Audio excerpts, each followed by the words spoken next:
Hello दोस्तों, welcome to PRT teacher classes. कैसे हो आप सभी? उम्मीद करता हूँ अच्छे होंगे, पढ़ाई कर रहे होंगे। चलिए शुरू करते हैं आज का सेशन।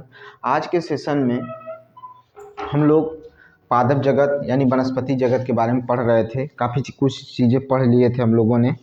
आज हम लोग अभी पिछले चैप्टर में, लास्ट चैप्टर में हम लोगों ने फूल के बारे में पढ़ा था। ठीक है, उसमें हमने पढ़ा था बाह्य दल पुंज, ठीक है, फिर दल पुंज पढ़ा था, फिर पुमंग और जायांग पढ़ा था।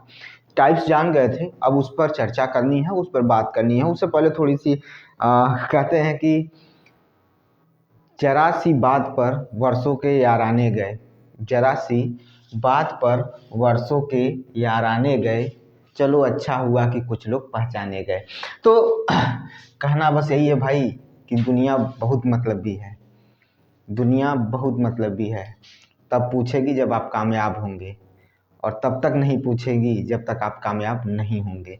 तो कामयाब बनिए, दुनिया अपने आप आपको जान लेगी। एक चीज़ याद रखिएगा, हमारा काम है कर्म करना। करते रहिए, कितनी विकट परिस्थिति आए ऊपर वाले के ऊपर छोड़ दीजिए, ऊपर वाला सब देख रहा है।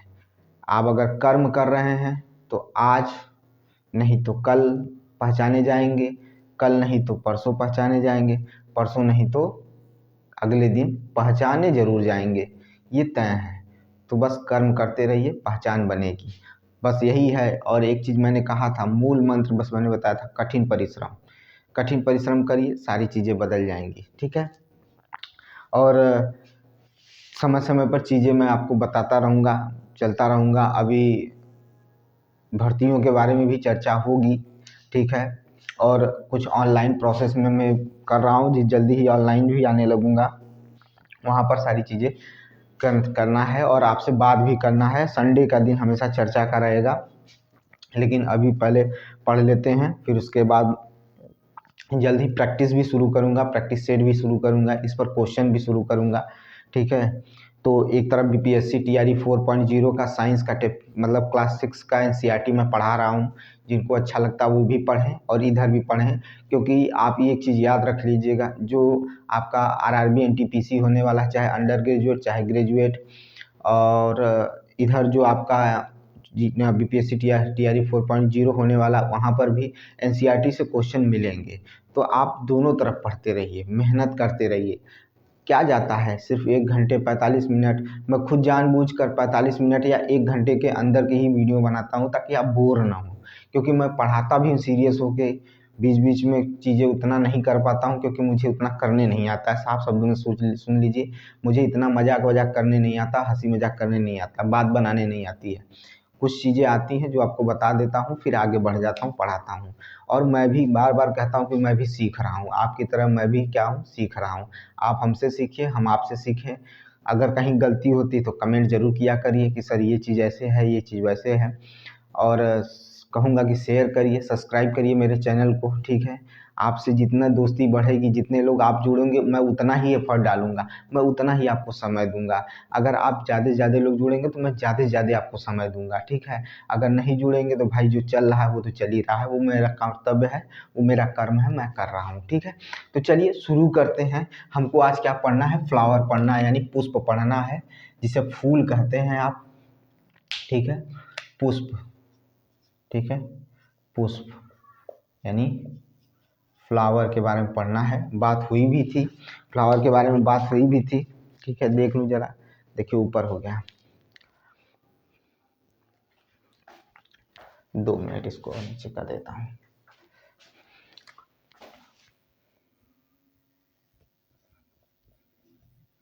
पुष्प,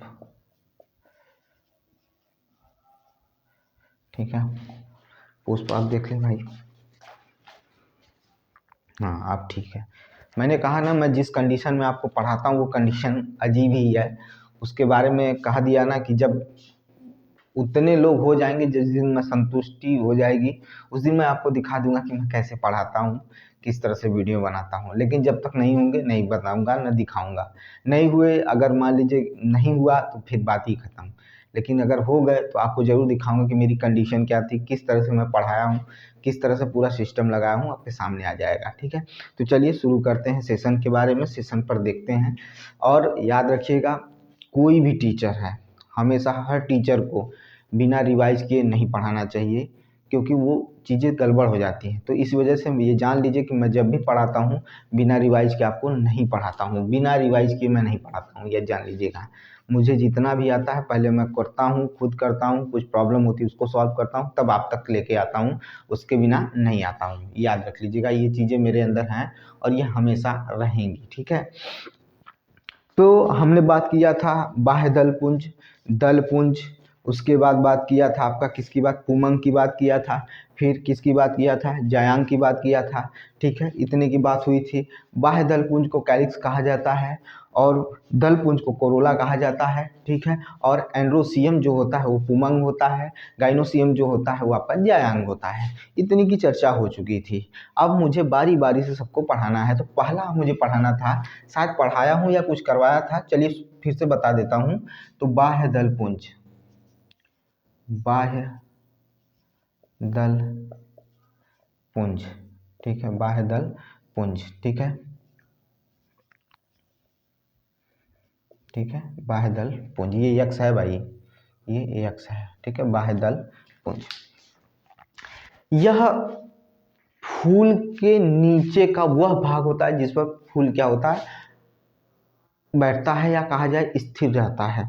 ये आसन की तरह है, ये फूल के लिए क्या है, आसन की तरह है, जिस पर फूल क्या होता है, व्यवस्थित होता है, संतुलित रहता है, बैठा रहता है, आसन की तरह है फूल। ठीक है, इस पर, किस पर, बाह्य दल पुंज पर, बाह्य दल पुंज पर व्यवस्थित रहता है। अच्छा, ये जो बाह्य दल पुंज होते हैं इनमें मतलब ये हरे होते हैं, हरे होने की वजह से इनमें क्लोरोफिल पाया जाता है, हरित लवक पाया जाता है, जिसकी वजह से ये प्रकाश संश्लेषण की क्रिया करके भोजन बनाने का भी कार्य करते हैं। ठीक है, समझ में आई बात, इतना अगर समझ में आ गया हो तो फिर आगे बढ़ता हूँ। देखिए फिर से सुन लीजिए कि जो बाह्य दल पुंज होते हैं, यह इसी पर पुष्प व्यवस्थित होता है, यानी पुष्प इसी पर रखा हुआ होता है। ठीक है, और बाह्य दल पुंज में हरे होने के कारण इसमें क्लोरोफिल पाया जाता है, क्लोरोफिल पाया जाता है। ठीक है, जिसे पर्णहरित कहते हैं आप। ठीक है, क्लोरोफिल पाया जाता है। और लवक बोल दिया था, गलत था वो, जबकि पर्णहरित यानी हरित, पर्णहरित पाया जाता है, हरित। ठीक है, ये चीज समझ, हरित लवक तो उसमें आता है। ठीक है, तो यह क्या करता है, हरे रंग के कारण इसमें क्लोरोफिल पाया जाता है, जिससे भोजन बनाने की क्षमता होती है इनके अंदर, प्रकाश संश्लेषण की क्रिया करेगा तो भोजन बनाएगा ही। लेकिन इस बाह्य दल पुंज की जो इकाई होती है उसको क्या कहा जाता है, तो यहीं से क्वेश्चन बनता है कि बाह्य दल पुंज की जो इकाई होती है उसे क्या कहते हैं, तो उसे सेपल कहते हैं। क्या कहते हैं, सेपल कहते हैं, उसे क्या कहते हैं, सेपल कहते हैं। तो मैंने क्या कहा, मैंने कहा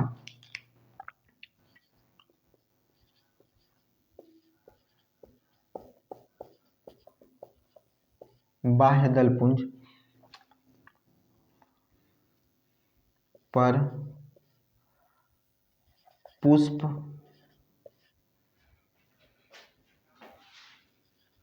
व्यवस्थित होता है,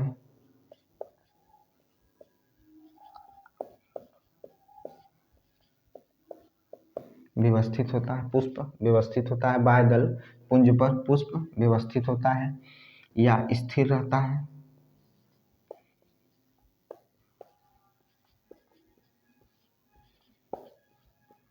स्थिर रहता है। यह हरे रंग का होता है, हरे रंग का होता है, हरे रंग का होता है, यह हरे रंग का होता है। ठीक है, और हरे रंग होने के कारण, हरे रंग का होने के कारण, का होने के कारण, होने के कारण क्या पाया जाता है, क्लोरोफिल पाया जाता है। क्या पाया जाता है, तो क्लोरोफिल पाया जाता है। क्या पाया जाता है, क्लोरोफिल पाया जाता है, पर्णहरित पाया जाता है, जिससे प्रकाश संश्लेषण की क्रिया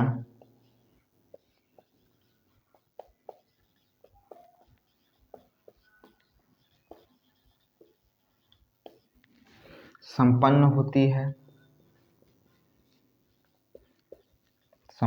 है। बाह्यदल पुंज पुष्प बाह्यदल पुंज पर पुष्प व्यवस्थित होता है या स्थिर रहता है। यह हरे रंग का होता है। हरे रंग का होने के कारण क्लोरोफिल पाया जाता है, जिससे यह प्रकाश संश्लेषण की क्रिया जिससे प्रकाश संश्लेषण क्रिया पाया जाता है। देखिए यहाँ पर देखिए है छूट गया, ठीक है, पाया जाता है जिससे प्रकाश संश्लेषण की क्रिया संपन्न होती है। प्रकाश संश्लेषण की क्रिया क्या होती है? संपन्न होती है, ठीक है। कैलिक्स की इकाई को सेपल कहते हैं। ये इम्पोर्टेंट है, सेपल कहते हैं, ये इम्पोर्टेंट है। प्रकाश संश्लेषण की क्रिया की इकाई को सेपल कहते हैं। क्या कहते हैं? सेपल कहते हैं। प्रकाश संश्लेषण की क्रिया की इकाई को क्या कहा जाता है? सेपल कहा जाता है, ठीक है। यह क्या है? ये कैलिक्स की इकाई होती है, ठीक है। इतना आप जानते रहिए, इससे ज़्यादा इसमें आपसे नहीं पूछेगा, ठीक है। और ये फूलों को क्या करता है? इस पर फूल व्यवस्थित होते हैं या सहारा प्रदान करता है या स्थिर रहता है, ये सारी चीज़ें इसमें आती हैं, ठीक है। ये हो गया आपका कैलिक्स के बारे में। अब हम पढ़ेंगे कोरोला के बारे में, यानी दलपुंज के बारे में पढ़ेंगे। इसका स्क्रीनशॉट ले लीजिए, फिर आगे चलते हैं।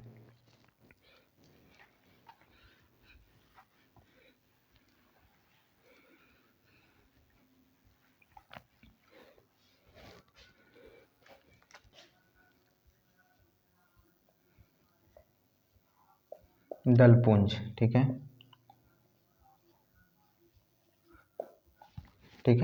क्या पढ़ेंगे? दलपुंज पढ़ेंगे, कोरोला पढ़ेंगे, ठीक है। दलपुंज के बारे में पढ़ेंगे। अब दलपुंज के बारे में ध्यान से सुनिएगा, समझ में आ जाएगी बातें। यह जो दलपुंज होते हैं यह रंगीन होते हैं, ठीक है। यह क्या होते हैं? रंगीन होते हैं और बाह्य दलपुंज के थोड़ा सा ऊपर होते हैं।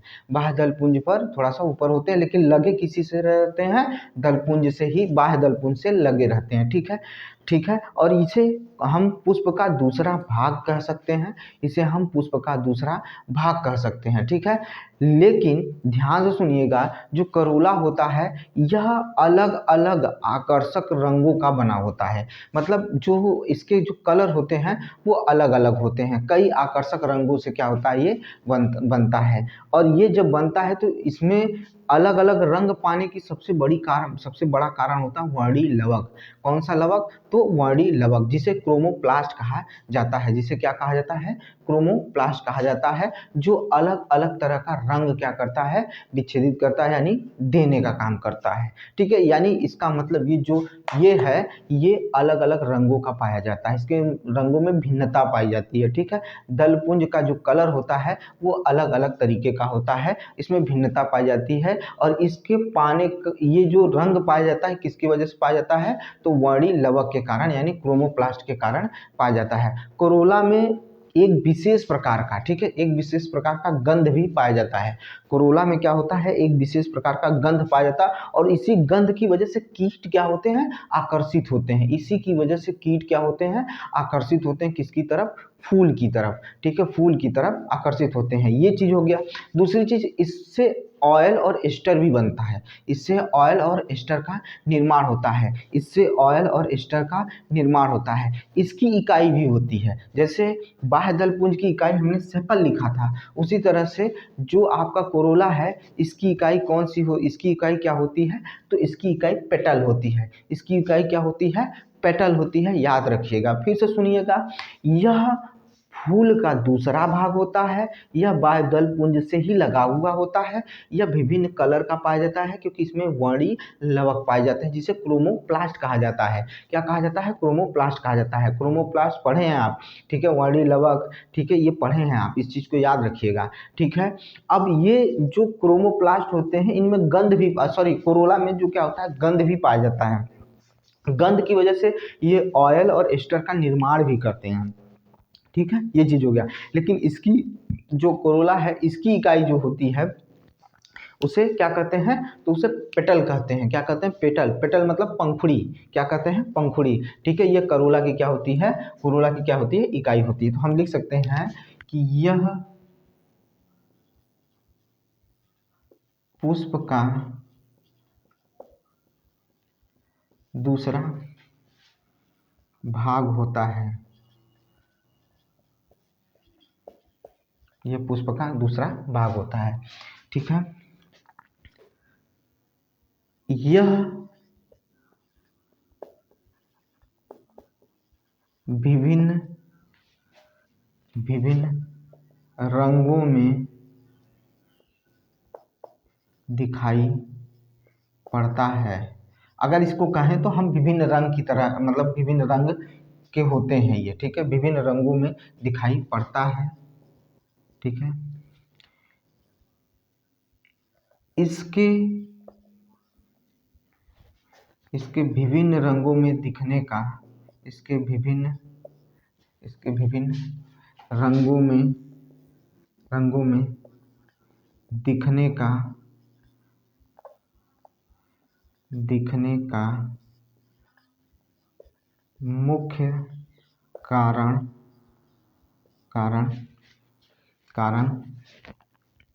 वर्णिलवक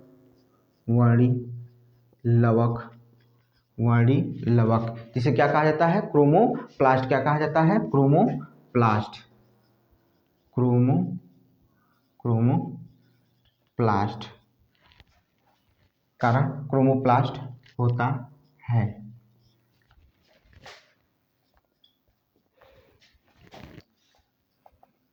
इससे विभिन्न प्रकार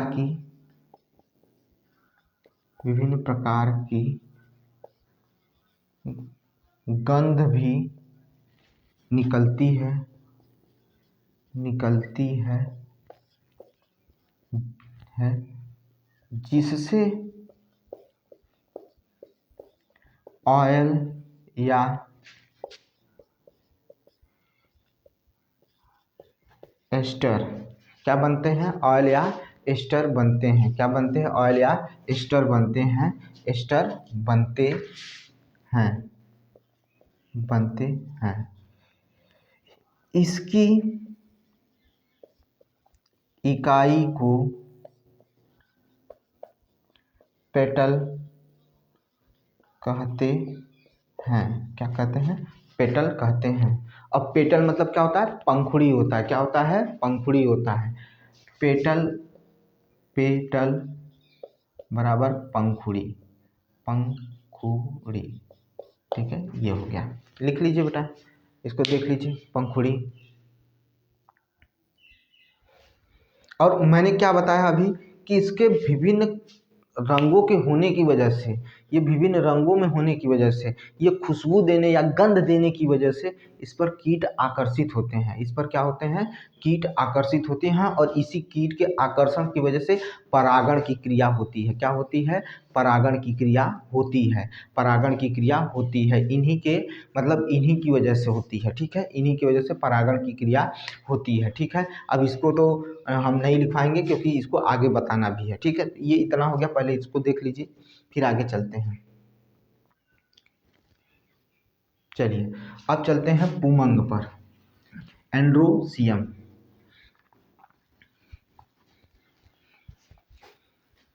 एक चीज और देखिए, हमेशा याद रखिएगा, बड़े काम की चीज बता रहा हूं कि कितना भी आपके साथ बुरा हो जाए, लेकिन कभी किसी के साथ गलत करने की कोशिश मत करिएगा। ठीक है, हमेशा याद रखिएगा, आप जो भी आपके साथ है, हर व्यक्ति का अपना प्रेम दिखाने का, अपना लोगों से जुड़ने का अलग ही तरीका होता है, अलग नज़रिया होता है। लेकिन आप अगर उसको गलत तरफ लेके जा रहे हैं तो समझिए आपकी गलती है। क्यों, क्योंकि वो व्यक्ति आपको समझाना चाहता है, वो व्यक्ति आपसे जुड़े रहना चाहता है। इस वजह से आपको गलत होने से रोकता है। और उस चीज़ पर आपको हो सकता है कि कुछ ऐसी बातें बोल दे जो आपको घाव की तरह काम करे, चोट की तरह। लेकिन उसको ज़रा बैठ कर सोचिएगा कि वो व्यक्ति इतना क्यों परेशान है आपके लिए, क्यों इतना वो है। तो वो आपको समझाना चाहता है, वो आपको गलत लोगों से बचाना चाहता है, ठीक है? चाहे वो माँ-बाप हों, माँ-बाप भी अपने बच्चों को गलत लोगों से बचाने के लिए उनकी पिटाई भी कर देते हैं, उन्हें बोल भी देते हैं, लेकिन बच्चों को ये सब चीज़ें नहीं लेनी चाहिए। हमेशा ये सोचना चाहिए कि अगर इसमें कुछ न कुछ क्या है, लाभ है तभी, तभी हमको ये कहा जा रहा है, हमको रोका जा रहा है। लेकिन अगर आप इस चीज़ को नहीं समझते हैं, तो आप बड़े होकर जब शादी की तरफ चलेंगे या किसी से जुड़ेंगे ना, तो भी आप नहीं समझेंगे, तो भी आप नहीं समझेंगे। जब आप अपने माँ-बाप को शिकायत कर सकते हैं, अपने माँ-बाप से रूठ सकते हैं या उनको गलत समझ सकते हैं, तो जिससे जुड़ेंगे आप उसे भी गलत समझें, क्योंकि वो आपको तो बचाना चाहता है, लेकिन आप बचना नहीं चाहते हैं। ये जान लीजिए, कुछ लोग ऐसे होते हैं जिनको खुद को खुद से बचाना पड़ता है, ठीक है? खुद को खुद से बचाना पड़ता है, क्योंकि उनके अंदर गलत थॉट्स आते हैं, ठीक है? वो गलत रास्ते की तरफ चलते हैं, तो उसको रोकने के लिए माँ-बाप होता है, कोई अच्छा मित्र होता है, कि ठीक है? तो ये सारी चीज़ें लगी रहती हैं, तो उसको बचा के रखिए, क्योंकि वो अगर जब आपसे खोएगा ना, आपको आज एहसास नहीं होगा, लेकिन एक समय बाद जब एहसास होगा ना, तो बहुत तकलीफ होगी, ठीक है? तो ये सब चीज़ें ध्यान दिया करिए। आप एक नौकरी में आ जाना, पढ़ाई करके नौकरी में आ जाना, पैसा तो यार ऐसे भी लोग कमा लेंगे यार, बहुत तरीके हैं पैसे कमाने के, ठीक है? आज आप टीचर हैं, टीचर होकर कितना पाएँगे? 50,000, 55,000, 60,000 इतने ही पाएँगे ना। आइए बिज़नेसमैनों को देखते हैं, कितने-कितने रुपए कमा रहे हैं। लेकिन एक अच्छा इंसान बनना बहुत ज़रूरी है। अक्सर आप देखेंगे कि जो पुलिस विभाग होता है हमेशा बदनाम रहता है ना? लेकिन मैं एक बच्चे को पढ़ाता हूँ, उनके पेरेंट्स जो हैं पुलिस विभाग में हैं, लेकिन उनका नेचर इतना सॉफ्ट है, लेकिन ये भी है कि वो गलत कामों को बढ़ावा भी नहीं देते हैं। अगर गलत हो रहा है तो उसका जवाब भी देते हैं, गलत चीज़ों को रोकते हैं, लेकिन उनका व्यवहार बहुत, मतलब उनके कल्चर में ही नहीं है, ठीक है? दोनों हस्बैंड-वाइफ आज पुलिस में हैं, लेकिन उनके कल्चर में ये चीज़ें नहीं हैं, ठीक है? तो वो कल्चर पे डिपेंड करता है, आपके व्यवहार पे डिपेंड करता है। उनसे बहुत चीज़ें सीखने को मिलती है, बैठते हैं कभी बात होती है, तो बात मतलब समय पे बात होती है तो वो बताते हैं, ठीक है? तो अपने वो बोल उन्होंने यही चीज़ कहा था कि अपने अंदर के जो इंसानियत है उसको मरने मत दीजिएगा, ठीक है? आपके साथ बहुत लोग गलत करके जाएँगे, करके जाने दीजिए उनको, उनको उसी में संतुष्टि मिल रही है, उनको करके जाने दीजिए, ठीक है? आपका धर्म है कि जब तक रिश्ता बचाया जा सकता है, बचाने की कोशिश करिए, हर मुमकिन कोशिश करिए। लेकिन अगर वो रिश्ता नहीं बचता है, अगर वो जाता है, जाने दीजिए, फिर दोबारा पछताइएगा भी मत। क्यों? क्योंकि आपने पूरी कोशिश की है। आप कहते हैं कि एक इंसान का अपना आत्मसम्मान होता है, उस आत्मसम्मान को खोकर भी अगर वो रिश्ता बचाने की कोशिश कर रहा है, फिर भी अगर वो रिश्ता नहीं बच रहा है, तो उसको जाने दीजिए। क्योंकि फिर उसके बाद आप कभी उस चीज़ के दोषी होंगे ही नहीं।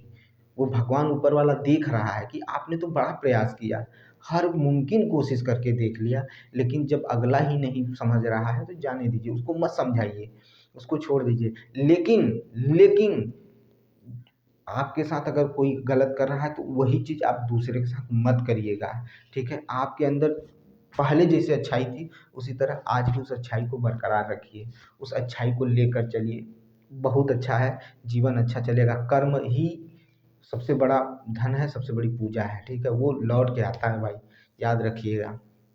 वो लौट कर आएगा और तब समझाएगा आपको अच्छे से। मुझे ये सब चीज़ें, छोटी-छोटी बातें जो होती हैं, जो समझ में आता है आपको बता देता हूँ, और इसी चीज़ को लेकर जुड़े रहिए, मेहनत करते रहिए और मुझे भी अपने साथ जुड़े रहिए, यही मेरी हार्दिक इच्छा रहती है। और आप लोगों से बात कर लेता हूँ, अच्छा लगता है, और पढ़ाता भी हूँ, थोड़ा बहुत मुझे जानकारी है जो आप तक पहुँचा देता हूँ, बस यही चीज़ें हैं, चलती रहनी चाहिए। आइए चलते हैं, हम लोग क्या पढ़ रहे थे, तो पुष्प में हम लोगों ने 2 चीज़ पढ़ लिया, ठीक है? बाह्य दलपुंज पढ़ लिया। अब हम पढ़ेंगे पुमंग, जिसे एंड्रोसियम कहते हैं। क्या कहते हैं? एंड्रोसियम कहते हैं, ठीक है? पुमंग।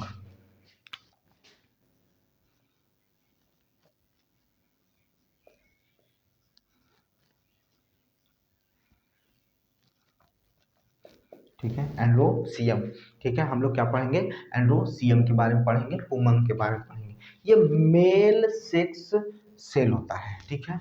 ये क्या होता है? मेल सेक्स सेल होता है। यह फूल का, सुनिएगा ध्यान से, यह फूल का मेल प्रोडक्टिव पार्ट्स होता है। यहाँ से मेल प्रोडक्टिव पार्ट यानी मेल सेक्स सेल जनरेट होते हैं, ठीक है, मेल सेक्स सेल जनरेट होते हैं, मेल प्रोडक्टिव पार्ट होता है, ठीक है, समझ में आई बात। यह मेल प्रोडक्टिव पार्ट होता है, ठीक है। इसकी इकाई स्टेमन, इसकी इकाई क्या होती है, स्टेमन होती है, जिसे पुंकेसर कहते हैं, जिसे क्या कहते हैं, पुंकेसर कहते हैं, पिस्टिल भी कहते हैं, क्या कहते हैं, पिस्टिल कहते हैं, पिस्टिल कहते हैं, ठीक है।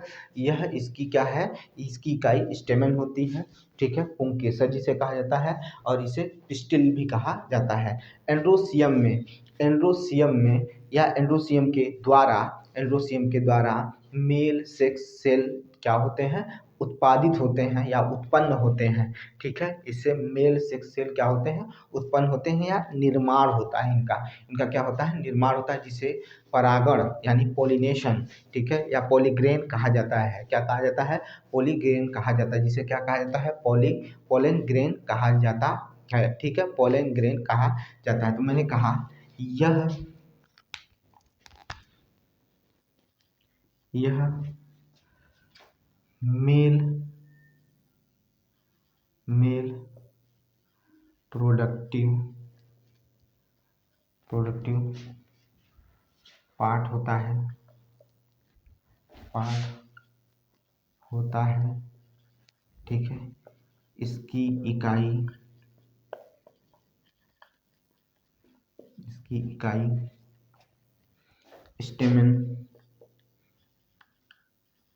स्टेमन या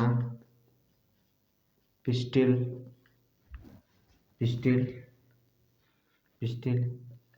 पुंकेसर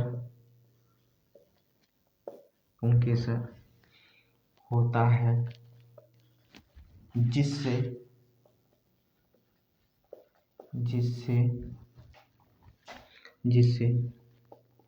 मेल सेक्स सेल का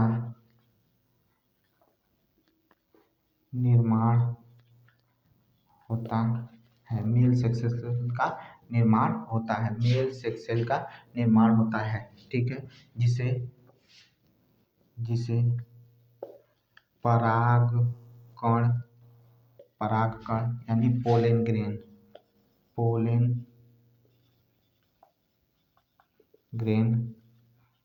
कहते हैं, पोलन ग्रेन कहते हैं, देख लीजिए भाई, पोलन ग्रेन कहते हैं, ठीक है। अब चलिए, ये हो गया। अब हम लोग पढ़ेंगे जायांग, क्या पढ़ेंगे, जायांग, ठीक है, जिसे गाइनोसियम कहा जाता है, जायांग, ठीक है, ये हो गया।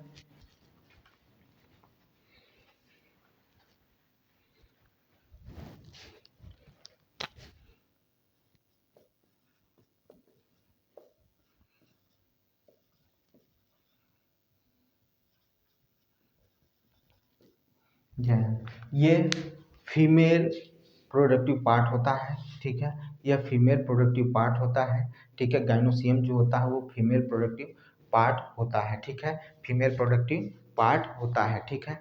इसकी जो इकाई होती है उसे कार्पेल कहा जाता है, क्या कहा जाता है, कार्पेल कहा जाता है, ठीक है, स्त्री केसर, ठीक है, इसकी इकाई को कार्पेल कहा जाता है, ठीक है।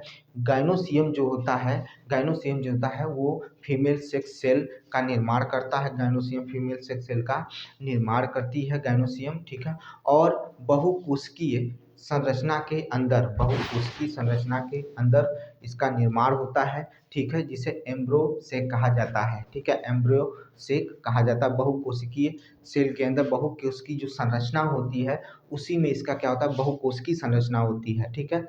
जबकि परागण जो होता है उसमें जो होता है वो सिंगल सेक्स में आता है या सिंगल सेल में आता है, जबकि इसमें बहुकोशिकीय सेल होते हैं या बहुकोशिकीय संरचना होती है, ठीक है, उसके अंदर निर्मित होते हैं, इसलिए इसे क्या कहा जाता है, ब्रायोसेक कहा जाता है, ब्रायो सेक कहा जाता है। ठीक है, समझ में आया। ब्रायो सेक के अंदर मियोसिस, मियोसिस पढ़े हैं, अर्धसूत्री विभाजन आप पढ़े हैं भाई, मियोसिस पढ़े हैं, अर्धसूत्री विभाजन होता है और उसी के द्वारा अंडाशय का निर्माण होता है। उसी के द्वारा क्या होता है, अंडाशय का निर्माण होता है। फिर से सुनिए, यह फीमेल प्रोडक्टिव पार्ट होता है, इसकी इकाई कार्पेल होती है, इसकी इकाई क्या होती है, कार्पेल होती है। और क्या होता है, तो इसमें जो आपका जो अंडाशय होता है वह, इसमें बहुकोश की संरचना होती है, उसमें क्या होता है, विभाजन देखने को मिलता है। वो भी कौन सा विभाजन, तो अर्धसूत्री विभाजन देखने को मिलता है। जो अर्धसूत्री विभाजन, जो मियोसिस होता है, अर्धसूत्री विभाजन की वजह से अंडाशय का क्या होता है, निर्माण होता है। ठीक है, इसलिए उसे एम्ब्रियो सेक कहा जाता है, एम्ब्रियो सेक कहा जाता है, एम्ब्रियो सेक कहा जाता है। एम्ब्रियो सेक के अंदर मियोसिस यानी अर्धसूत्री डिवीजन के द्वारा क्या होता है, अंडाशय का निर्माण होता है। ठीक है, अर्धसूत्री अंडाशय का निर्माण होता है। तो देखिए क्या कह रहा हूँ, गाइनोसियम, यह फीमेल प्रोडक्टिव पार्ट होता है, यह फीमेल प्रोडक्टिव पार्ट होता है। ठीक है, यह फीमेल प्रोडक्टिव पार्ट होता है, यह फीमेल प्रोडक्टिव पार्ट होता है। ठीक है, इसकी इकाई को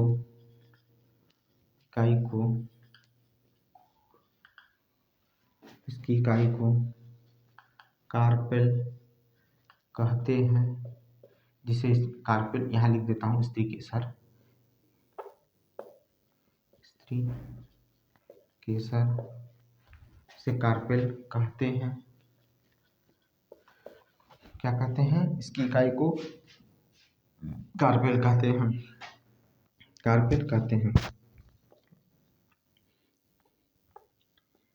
फीमेल, ठीक है, फीमेल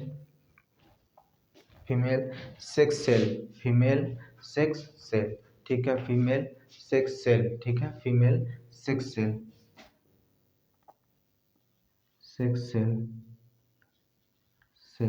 फीमेल सेक्स सेल, ठीक है, फीमेल सेक्स सेल, ठीक है, फीमेल सेल सेक्स का निर्माण, ठीक है, बहुकोश की संरचना, ठीक है, फीमेल सेक्स सेल का निर्माण, ठीक है, फीमेल सेक्स सेल का निर्माण, ठीक है, निर्माण किया जाता है।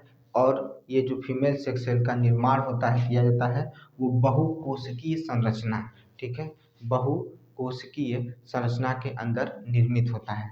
फीमेल सेक्स सेल का निर्माण होता है, होता है जो बहुकोशिकीय संरचना, बहुकोशिकीय संरचना, ठीक है, फीमेल सेक्स सेल का निर्माण होता है जो बहुकोशिकीय संरचना, निर्माण होता है जो बहुकोशिकीय संरचना, ठीक है, फीमेल सेक्स सेल का निर्माण होता है जो बहुकोशिकीय संरचना में अर्धसूत्री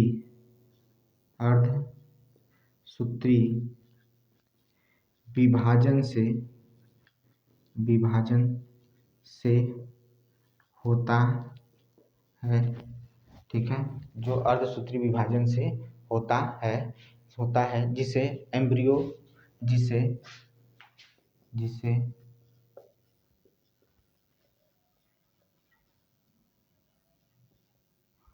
सेक कहते, एम्ब्रियो सेक कहते हैं, एम्ब्रियो सेक कहते हैं, ठीक है, एम्ब्रियो सेक कहा जाता है, ठीक है, एम्ब्रियो सेक कहा जाता है, ठीक है। संरचना में अर्धसूत्री विभाजन से जिसे होता है, जिसे एम्ब्रियो सेक कहा जाता है, जिससे एम्ब्रियो सेक कहा जाता है, ठीक है, ठीक है, जिससे क्या होता है, जिससे क्या बनते हैं भाई, ठीक है, जिससे अंडाशय का निर्माण होता है, अंडाशय का निर्माण होता है, निर्माण होता है, होता है, ठीक है। अंडाशय का निर्माण होता है, याद रखिएगा। जिससे क्या होता है, अंडाशय का निर्माण होता है। इसका स्क्रीनशॉट ले लीजिए, फिर चलते हैं।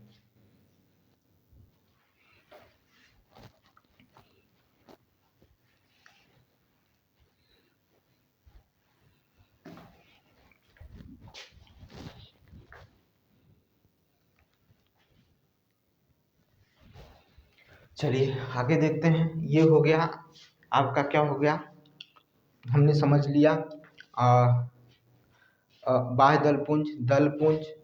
उसके बाद आपने समझ लिया उमंग, जायांग समझ लिया था, ठीक है। जिसे फिर आगे की तरफ चलेंगे, जिसे कहते हैं परागण। क्या कहते हैं, परागण, जिसे पॉलिनेशन कहा जाता है। क्या कहा जाता है, पॉलिनेशन कहा जाता है, परागण, ठीक है। क्या कहा जाता है, परागण, परागण, ठीक है। पॉलिनेशन, ठीक है। परागण यानी पॉलिनेशन कहा जाता है। क्या कहा जाता है, पॉलिनेशन कहा जाता है, परागण कहा जाता है। क्या कहा जाता है, परागण कहा जाता है, पॉलिनेशन कहा जाता है, ठीक है। यह एक प्रक्रिया है, यह क्या है, एक प्रक्रिया है जिसके द्वारा, ठीक है, जिसके द्वारा क्या किया जाता है, जो कहा जाता है कि परागण, ठीक है, स्टिग्मा, ठीक है, परागण कहा जाता है, जिसके द्वारा क्या होता है, परागण जो होता है स्टिग्मा तक चला जाता है, स्टिग्मा तक चला जाता है। कौन जाता है, परागकण, परागकण का होता है स्टिग्मा तक चला जाता है। फिर सुनिए, यह एक प्रक्रिया है जिसमें परागकण स्टिग्मा तक चला जाता है। यानी इसका मतलब ये हुआ कि जो परागकण है वो क्या कर रहा है, एक यात्रा तय कर कर कहाँ पहुँचता है, स्टिग्मा तक पहुँचता है। स्टिग्मा वो क्षेत्र होता है जहाँ पर क्या होता है, क्या होता है आपका, जायांग का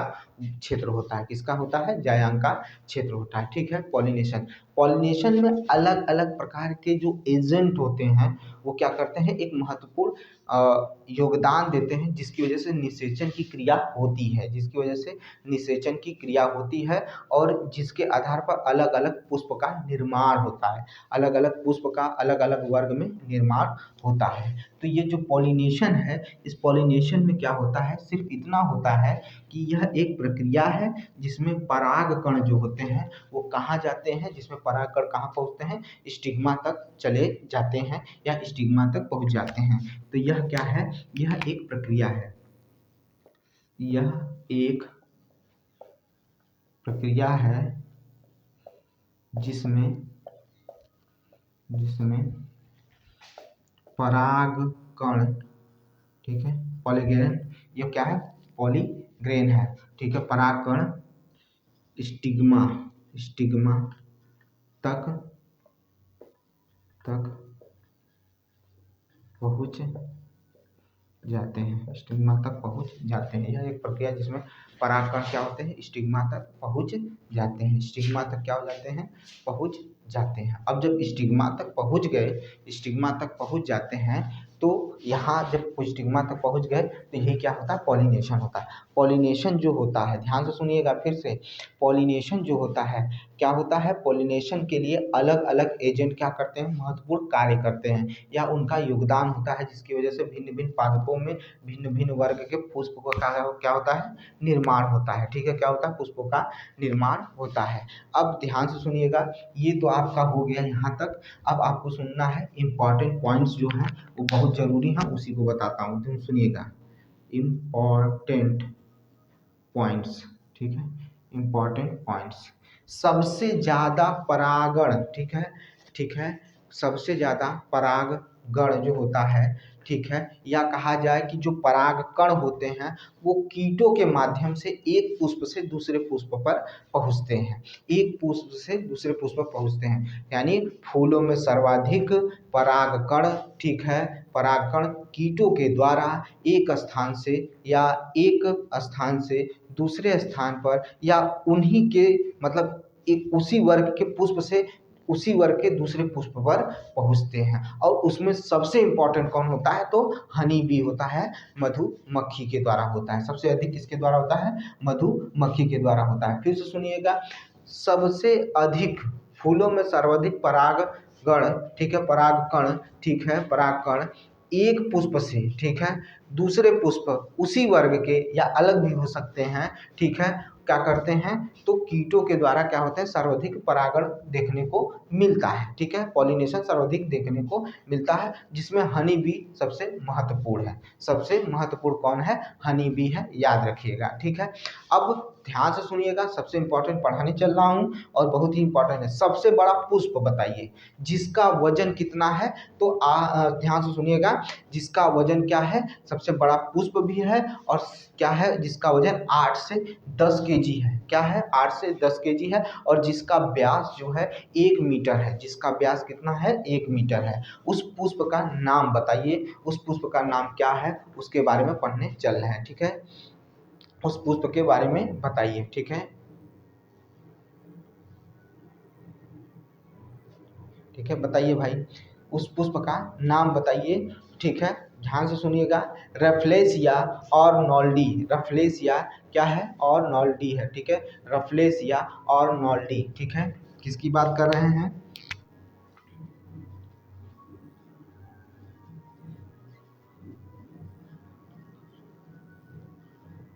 ठीक है, ये है रफलेसिया और नॉल्डी, ठीक है, रफलेसिया, ठीक है, रफलेसिया, ठीक है, रफलेसिया, ठीक है, और नॉल्डी, ठीक है, और नॉल्डी जो है ये क्या है, ये सबसे बड़ा पुष्प है, ये सबसे बड़ा पुष्प है, ठीक है, और ये सबसे बड़ा पुष्प जो है इसका वजन है 8 से 10 केजी, इसका वजन है 8 से 10 केजी, इसका व्यास है, इसका व्यास है 1 मीटर, इसका व्यास है 1 मीटर, इसका व्यास क्या है, 1 मीटर है, इसका व्यास क्या है, 1 मीटर है, ठीक है। यह सबसे बड़ा पुष्प है, रफलेसिया ऑलनाल्डी जो है वो क्या है, सबसे बड़ा पुष्प है, इसका व्यास 1 मीटर है और ये 8 से 10 केजी का होता है, कितना होता है, 8 से 10 केजी का होता है। और सबसे छोटा पुष्प जो सरसों के बराबर होता है, सरसों का एक दाना लीजिए उतने के बराबर होता है, वो सबसे छोटा पुष्प होता है।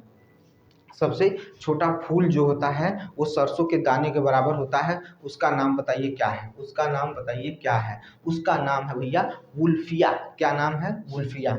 एक चीज हो गया, ये इंपॉर्टेंट हो गया, ये पहला हो गया, इसको इसी तरह से याद कर लीजिएगा, ठीक है, इसको बहुत ज़्यादा नोट्स बनाने की जरूरत नहीं है, ये वुल्फिया, वुल्फिया, ठीक है, ये सबसे छोटा पुष्प है, सरसों के दाने के बराबर होता है, सरसों के दाने के बराबर होता है वुल्फिया, वुल्फिया जो है ये सरसों के दाने के बराबर पुष्प है, ठीक है, सरसों के दाने के बराबर पुष्प है वुल्फिया। और रफलेसिया और नॉल्डी जो है, रफलेसिया, ठीक है, रफलेसिया और नॉल्डी क्या है, यह क्या है, ये सबसे बड़ा पुष्प है, जिसका व्यास 1 मीटर होता है, वजन 8 से 10 केजी के बराबर होता है, ठीक है, सबसे बड़ा पुष्प है और सबसे छोटा पुष्प वुल्फिया है जो सरसों के दाने के बराबर होता है, सरसों के दाने के बराबर होता है।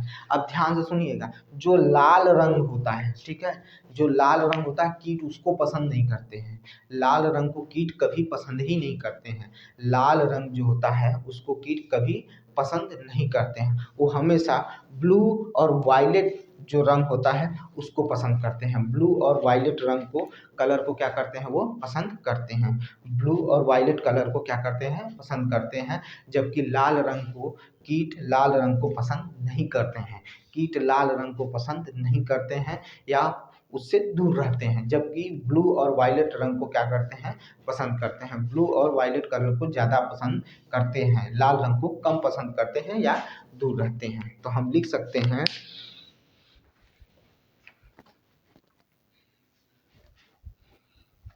ये सबसे छोटा था भाई, कीट लाल रंग को, लाल रंग को पसंद नहीं करते, करते हैं,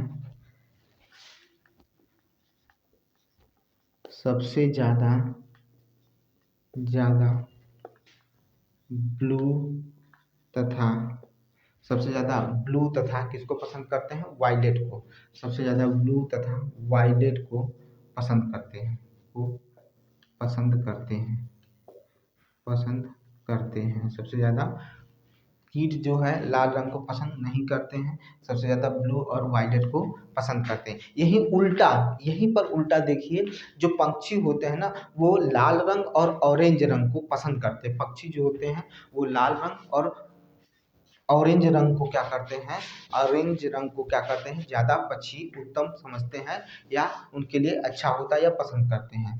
तो पक्षी, ठीक है, पक्षी पक्षी पक्षी लाल व ऑरेंज कलर को ज़्यादा पसंद करते हैं, ज़्यादा पसंद करते हैं। लाल और ऑरेंज रंग को सबसे ज़्यादा पसंद करते हैं। ठीक है, ये इतना हो गया। पहले देख लीजिए, सबसे पहले इतना देखिए पहले।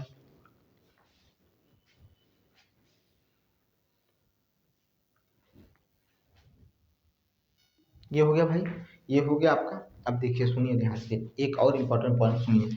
पराग नली की लंबाई, ठीक है, पराग नली की लंबाई ऊपर स्थित परागकण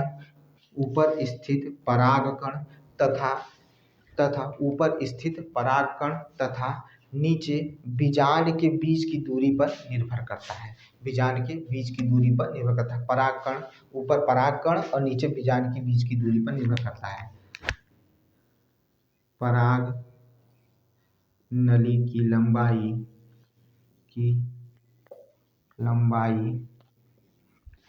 पराग नली की लंबाई ऊपर स्थित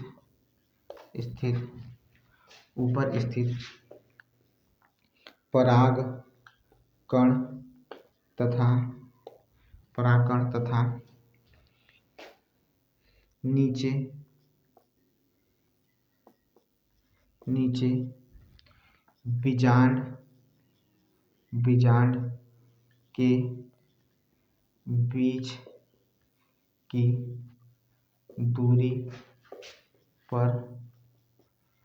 बीजांड के बीच की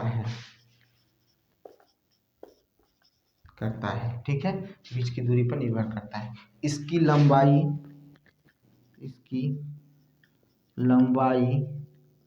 लंबाई 8 से 10 कितना होता है, 8 से 10 इंच तक होता है। 8 से 10 इंच तक होता है।